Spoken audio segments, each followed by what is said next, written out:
Hello friends, welcome back to S and I technology. S and I technology में आप सभी का फिर से एक बार स्वागत है। सो फ्रेंड्स, आज हम सीखने वाले हैं सैलरी शीट कैसे क्रिएट करते हैं। सैलरी शीट एक्सेल का एक बहुत ही इम्पोर्टेंट टॉपिक है जो आपको ज़रूर सीखना चाहिए।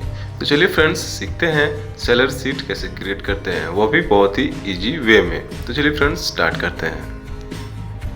तो जैसे कि फ्रेंड्स, आपको स्क्रीन पर एक सैलरी शीट का सैंपल दिख रहा होगा।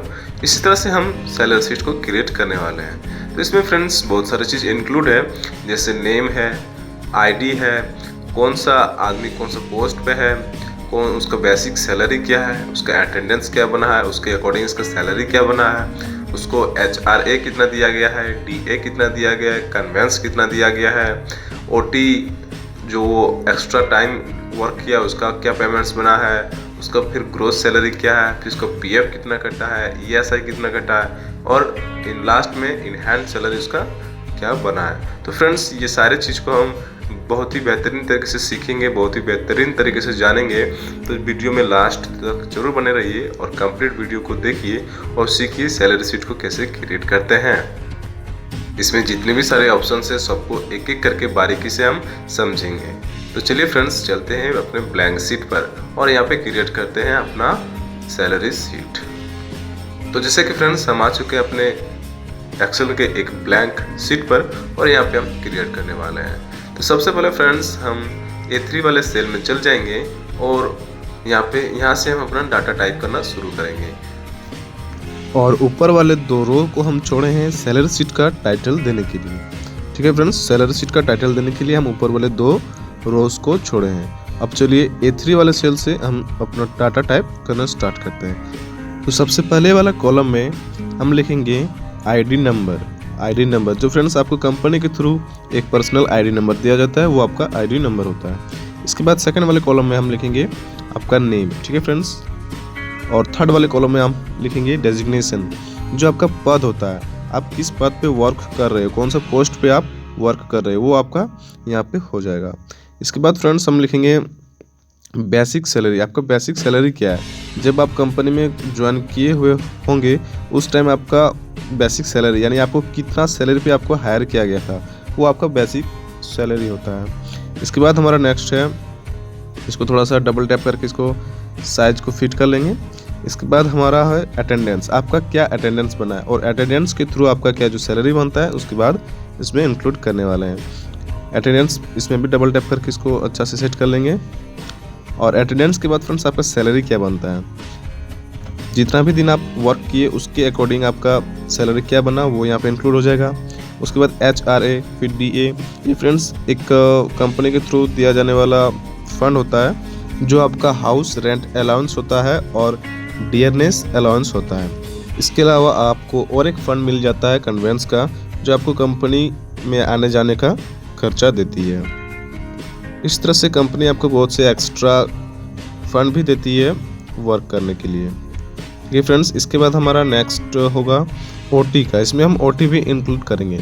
OT बोले तो फ्रेंड्स, जो आप ओवर टाइम यानी एक्स्ट्रा टाइम जो आप वर्क करते हैं कंपनी में, उसको OT बोला जाता है। और OT को हम यहाँ पे इन आवर्स में इंक्लूड करेंगे। OT फ्रेंड्स, जनरली मान लीजिए आपका कंपनी में जो आप वर्क करते हैं वहाँ पे कोई एम्प्लॉयज एब्सेंट रहा और उसकी जगह में आपको काम करना पड़ा, तो वहाँ पे आपका OT इंक्लूड हो जाता है। तो OT का यहाँ पे हम कितने आवर्स आप वर्क किए उसमें इंक्लूड करेंगे और उसका सैलरी भी बनाएंगे।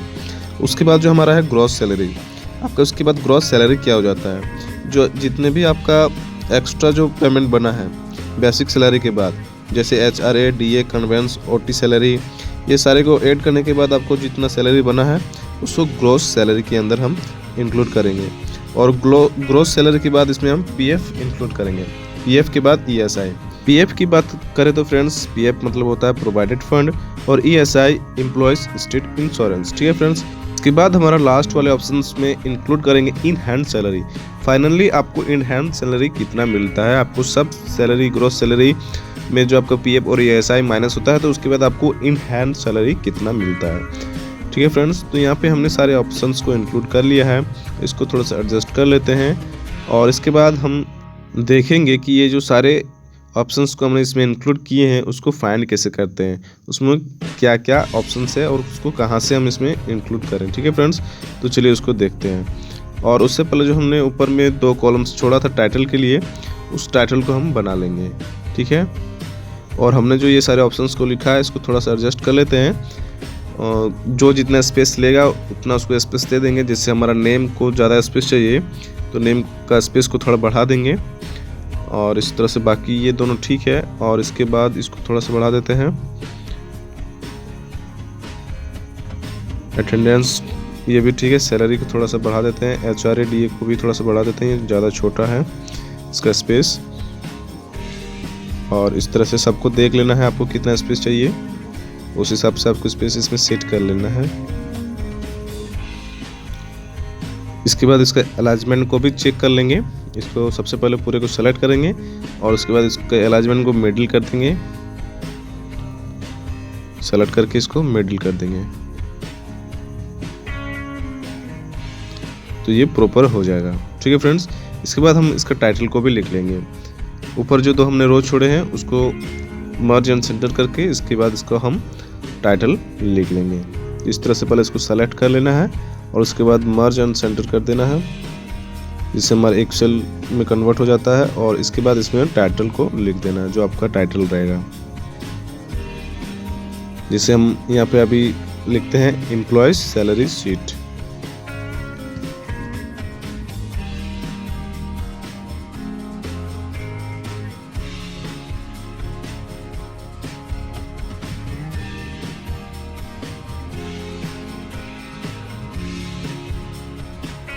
इसके बाद इसको एडजस्ट कर लेंगे। इसके फ़ॉन्ट को थोड़ा सा इंक्रीज कर देंगे और इसको बोल्ड कर देंगे और इसमें कलर फिल भी करेंगे ताकि ये थोड़ा अट्रैक्टिव दिखे।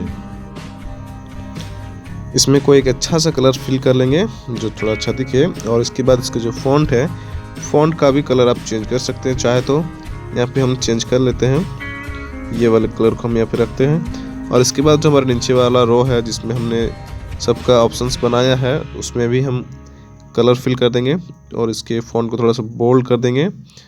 इसमें भी कोई एक अच्छा सा कलर दे देते हैं, ये वाला कलर अच्छा रहेगा, इसको दे देंगे। ठीक है, अब इसके बाद हम यहाँ पे एंट्री करेंगे सारे डाटा का। तो इसके बाद इसमें जैसे कि हमारा सबसे पहला है ID नंबर, तो इसमें सबसे पहले हम ID नंबर देंगे। और यहाँ पे बॉर्डर नहीं लगा हुआ है तो बॉर्डर को सबसे पहले दे लेते हैं। तो सबसे पहले हम यहाँ पे देंगे ID नंबर। ID नंबर के बाद फिर नेम लिखेंगे। तो चलिए सबसे पहले हम यहाँ पे ID नंबर को देते हैं। यहाँ पे हम कोई भी एक अपना ID ले लेते हैं। आपको अपने अकॉर्डिंग जो आपको कंपनी देगी उस हिसाब से आपको यहाँ पे एंट्री करना है। अभी हम जनरली कोई भी ID ले लेते हैं और इस तरह से इसको हम लिखते जाएंगे, या तो ड्रैग भी कर सकते हैं अगर आपका कंटिन्यू में है तो इस तरह से हमने ड्रैग कर दिया। 14 तक हम लेंगे। 14 एम्प्लॉयज़ का भी हम सैलरी शीट बनाएंगे। और इसके बाद ये जो सारा हमारा एरिया बन चुका है, जहाँ जितना में हमारा डाटा एंट्री होने वाला है उसमें सारे में हम बॉर्डर लगा देंगे और इसके बाद नेम इसमें एंट्री करेंगे। यहाँ पे हमने नेम को कॉपी पेस्ट कर दिया है, आपको अपने अकॉर्डिंग लिख लेना है। इसके बाद हमारा आता है रेजिग्नेशन। इसमें फ्रेंड्स आपका जो पोस्ट होता है वो पोस्ट को इसमें इंक्लूड किया जाता है। जो भी आपका पोस्ट रहेगा उस हिसाब से आपको यहाँ पे पोस्ट कर देना है। जो एम्प्लॉय का जो पोस्ट रहेगा उसको यहाँ पे इंक्लूड कर देना है। जैसे मान लीजिए हमारा रोहित कुमार जो मान लीजिए मैनेजर है तो यहाँ पे हम मैनेजर लिख देंगे। जैसे कोई असिस्टेंट मैनेजर है तो असिस्टेंट मैनेजर लिख देंगे। सुपरवाइज़र है तो सुपरवाइज़र दे देंगे। स्टाफ है तो स्टाफ दे देंगे। इस तरह से हमें जो डाटा मिलेगा कंपनी के थ्रू इंक्लूड करने का, उस हिसाब से हमको यहाँ पे इंक्लूड कर देना है।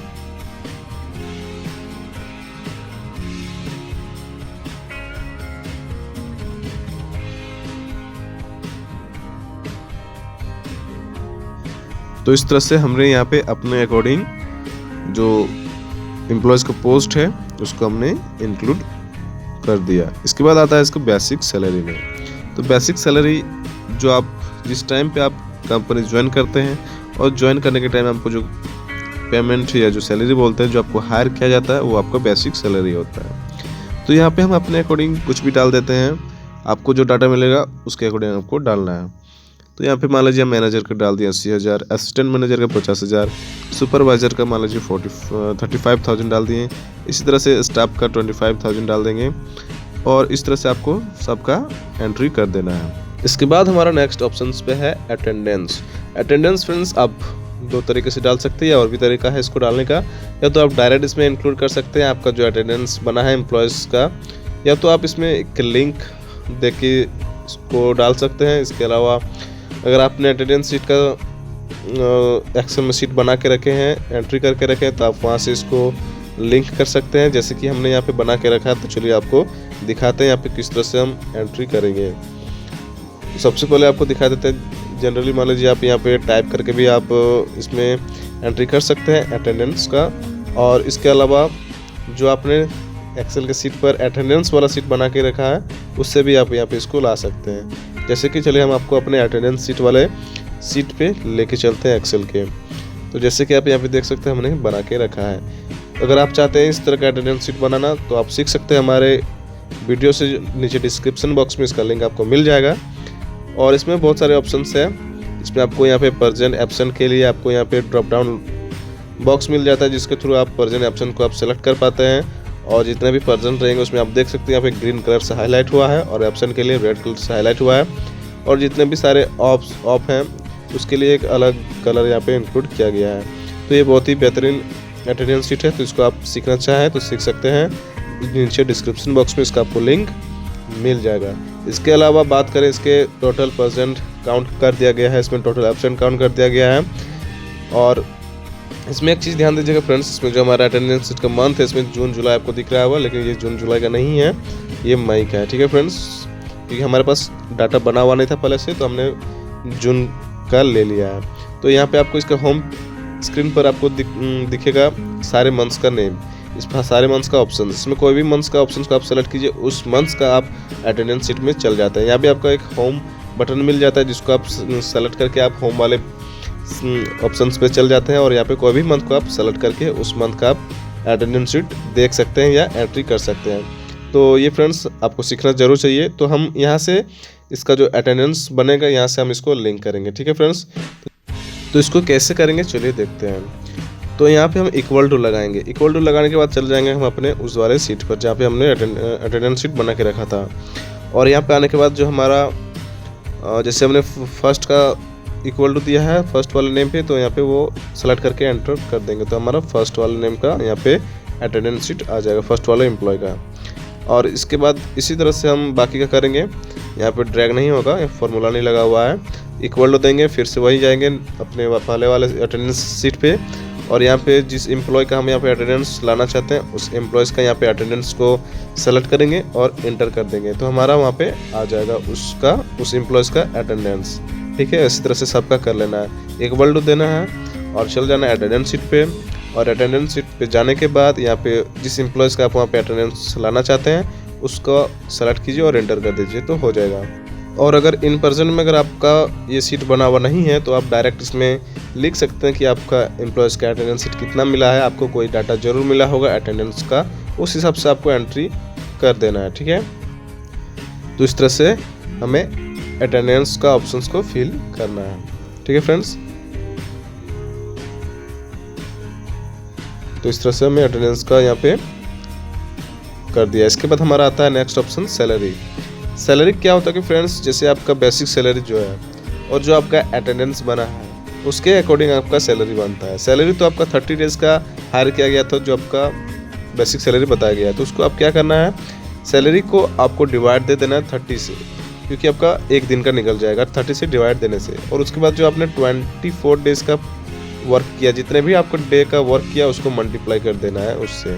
तो इससे आपका क्या होता है, सैलरी निकल जाएगा। ठीक है फ्रेंड्स, तो इस हिसाब से सबका निकाल लेना है। एक का निकलता है, उसके बाद आप उसको ड्रैग कर दीजिए तो आपको सब में फिल हो जाएगा। इस तरह से ड्रैग कर देंगे तो सारे एम्प्लॉयज़ का सैलरी निकल जाएगा।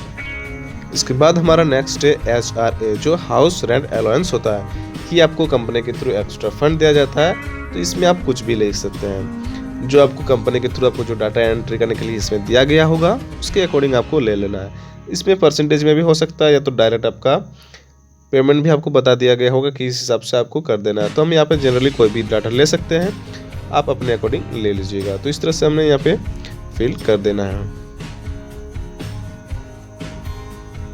और उसके बाद हमारा जो है डीए को भी हम यहाँ पे इंक्लूड करेंगे।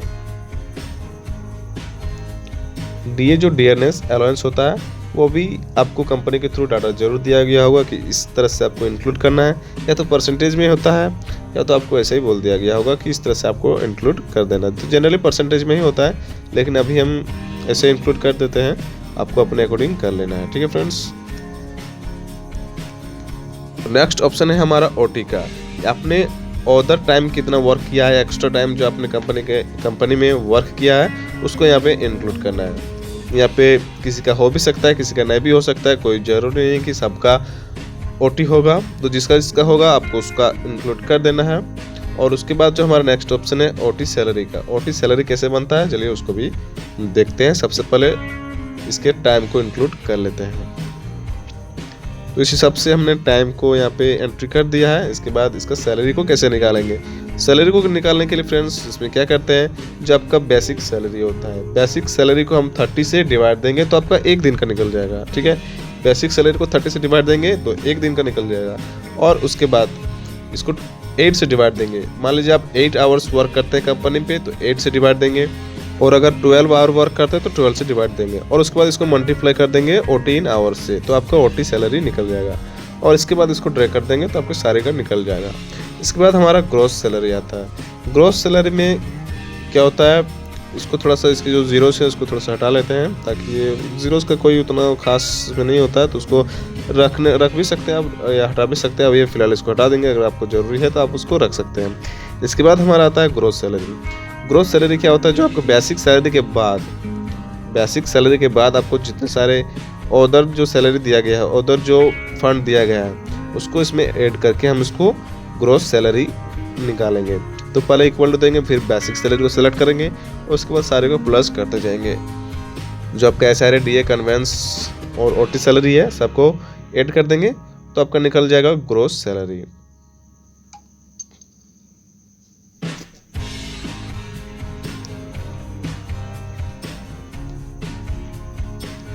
तो इस तरह से हमारा ग्रॉस सैलरी निकल चुका है, और इसके बाद इसको हम ड्रैग कर देंगे तो सारे का ग्रॉस सैलरी आ जाएगा।